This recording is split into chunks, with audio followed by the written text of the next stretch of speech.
Hi, this is Asha from budget friendly tailor. So நம்ம இன்றைக்கி என்ன பார்க்க போகிறோம்னு பார்த்தீங்கன்னா, ஒரு ஸ்லீவை வந்து ஸ்டிச் பண்ணியாச்சு. அதுக்கு மேலே ஒரு சிம்பிள் டிசைன் தான்.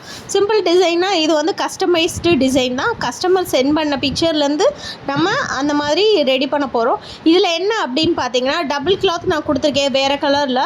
ஸோ ஏன் அப்படின்னு பார்த்தீங்கன்னா, சாரியோட கிளாத் வந்து ரொம்ப கம்மியாக தான் இருந்துச்சு. இவங்க சைஸ் வேறு 44 அபோவ் இருக்குது.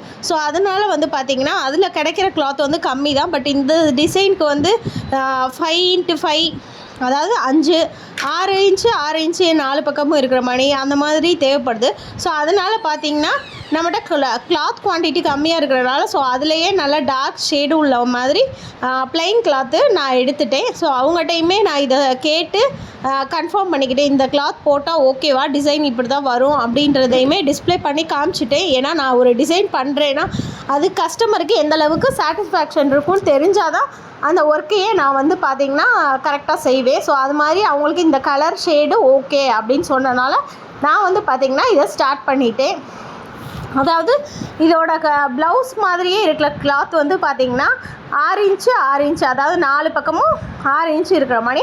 அப்புறம் ஒரு டார்க் ஷேட் இருக்கிறது வந்து பார்த்திங்கன்னா 5 இன்ச்சு. ஸோ ஒரு இன்ச்சு கம்மியாக இருக்கிற மாதிரி நம்ம வந்து 4 பீசஸ் எடுக்கிறோம்.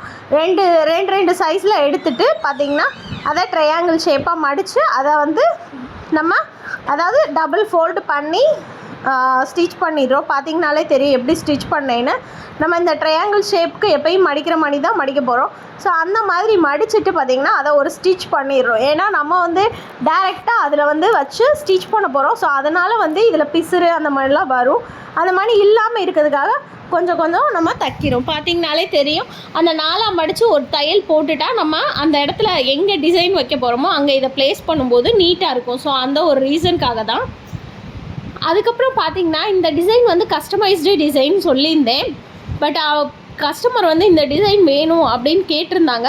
நான் என்ன சொன்னேன் அப்படின்னு பார்த்திங்கன்னா, இந்த டிசைன் வச்சா இந்த மாதிரி ஒவ்வொரு விஷயம் வந்து தெரியும். இப்போ கை வந்து பார்த்திங்கன்னா நம்ம சென்டராக ஸ்டிச் போடுவோம், மேலே ஸ்டிச் போடுவோம். பட் நம்ம கையில் ப்ளேஸ் பண்ணும்போது பார்த்திங்கன்னா 2 கார்னர் வந்து லைட்டாக தூக்குன மாதிரி இருக்கும். ஏன்னா இந்த மாதிரிலாம் இருக்குதுன்னு நம்ம சொல்லணும். அதை வந்து அவங்க ஓகே சொன்னால் தான் நம்ம இதை இது பண்ணணும். ஸோ அவங்க வந்து ஓகே அப்படின்னு சொல்லிட்டாங்க. அதுக்கேற்ற மாதிரி நம்ம ரெடி பண்ணியாச்சு. இப்போ பார்த்திங்கன்னா சென்டர் லைன் போட்டிருக்கோம். டபுள் ஃபோல்டு பண்ணி அதை சென்டராக பண்ணிக்கணும். சென்டர் மார்க் பண்ணி அதுலேருந்து பார்த்திங்கன்னா நம்ம அந்த ட்ரையாங்கிளோட அந்த கார்னர் இருக்குது பார்த்திங்கன்னா, கார்னரும் மேலேயும் வந்து நீட்டாக அந்த லைனில் உட்கார்ற மாதிரியே வரணும். ஸோ அதுக்கேற்ற மாதிரி நான் வந்து ஃபஸ்ட்டு மடித்து அதுக்கு நேராக ஒரு சாக் பீஸ் மார்க் போட்டுக்கிட்டேன். ஏன்னா சென்டராக வச்சு நம்ம ஸ்டிச் பண்ணணும் அப்படின்ற ரீசனுக்காக. ஸோ ஃபஸ்ட்டு இந்த லைனில் வந்து பெரிய பீஸை தான் வைக்கணும். பெரிய பீஸாக ஃபஸ்ட்டு வைக்கணும். அது மாதிரி மேலே நம்ம கை ஜாயின் பண்ணும்போது அந்த இடம் பிசுறாகாத அளவுக்கு நீட்டாக சென்ட்ரு வச்சுக்கணும். அதுக்கப்புறம் பார்த்திங்கன்னா பெரிய பீஸை வச்சுட்டு அதுக்கு மேலே அதை விட சின்ன பீஸுன்னு ஒவ்வொரு பீஸாக மேலே வச்சு அப்படியே நம்ம கரெக்டாக வைக்கும்போதே நம்ம சாக் பீஸ் மார்க் பண்ணோம் பார்த்திங்களா, அந்த லைன்லேயே நம்ம வச்சுட்டே போகணும். ஸோ அப்படி வச்சுட்டு போகும்போது பார்த்திங்கன்னா கரெக்டாக இருக்கும். ஸோ அப்படி வச்சுட்டேன் நான் வந்து இதை கொஞ்சம் பெரிய தையலாக தான் போடுறேன். ஏன் அப்படின்னு பார்த்திங்கன்னா, நம்ம இதுக்கப்புறம் வந்து மேலே சைடில் எல்லாம் ஜாயின் பண்ணிவிட்டு அந்த பீட்ஸ் ஒர்க்லாம் பண்ணிவிட்டு தான் அந்த நூலை வந்து த்ரெட்டை கட் பண்ணிடுவோம். ஸோ அதுக்காக தான். இப்போ வந்து சென்டராக வந்து நம்ம ஸ்டிச் பண்ணியாச்சு. ஸ்டிச் பண்ணதுக்கப்புறம் பார்த்திங்கன்னா நம்ம கையோட வளைவு இருக்குது பார்த்திங்களா, அந்த இடம் இருக்குது பார்த்திங்களா. ஸோ அதில் வந்து ஒரு ஸ்டிச் போட்டுறோம். அது நம்ம கொஞ்சம் தலைகீழாக வச்சு போட்டோம்னா ஈஸியாக இருக்கும். ஏன்னா கை எந்த அளவுக்கு இருக்குன்றதும் நம்மளுக்கு ஒரு கால்குலேஷன் தெரிஞ்சிடும். இப்போ வந்து எக்ஸஸ்லாம் நம்ம கட் பண்ணி எடுத்துடலாம். ஸோ அவ்வளோதான்.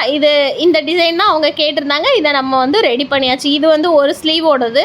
கைக்கு நம்ம ஜாயின் போட்டிருக்கோம். அப்போயே உங்களுக்கு தெரியும் இது ரொம்ப பெரிய சைஸுன்றது.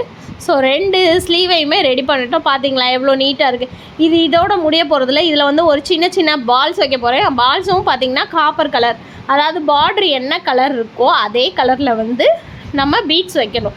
ஏன்னா நம்ம கலர் சேஞ்ச் பண்ணி கோல்டு வச்சோம்னா ரொம்ப ஒரு மாதிரி அசிங்கமாக இருக்கும். ஸோ அதனால் மேக்ஸிமம் அந்த கலர் அதை ஒவ்வொரு கார்னரில் ஒவ்வொரு பால்ஸ் மாதிரி வச்சிடணும். வச்சா ரொம்பவே நீட்டாக இருக்கும். இப்போ நான் சும்மா அந்த பால்ஸை மட்டும் வச்சு பார்க்கும்போதே எப்படி நீட்டாக அழகாக இருக்குது பார்த்திங்களா.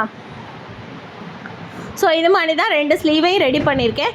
ஸோ இந்த ஸ்லீவ் எந்த அளவுக்கு யூஸ்ஃபுல்லாக இந்த டிசைன் இருந்துச்சோ, ஈஸியாக இருந்துச்சோ, நீங்களும் இதை மாதிரி ட்ரை பண்ணி பாருங்கள். ஸோ சப்ஸ்கிரைப் பண்ணாதவங்க சப்ஸ்கிரைப் பண்ணிடுங்க, லைக் பண்ணாதவங்க லைக் பண்ணிடுங்க, கமெண்ட் பண்ணுங்கள். தேங்க்யூ.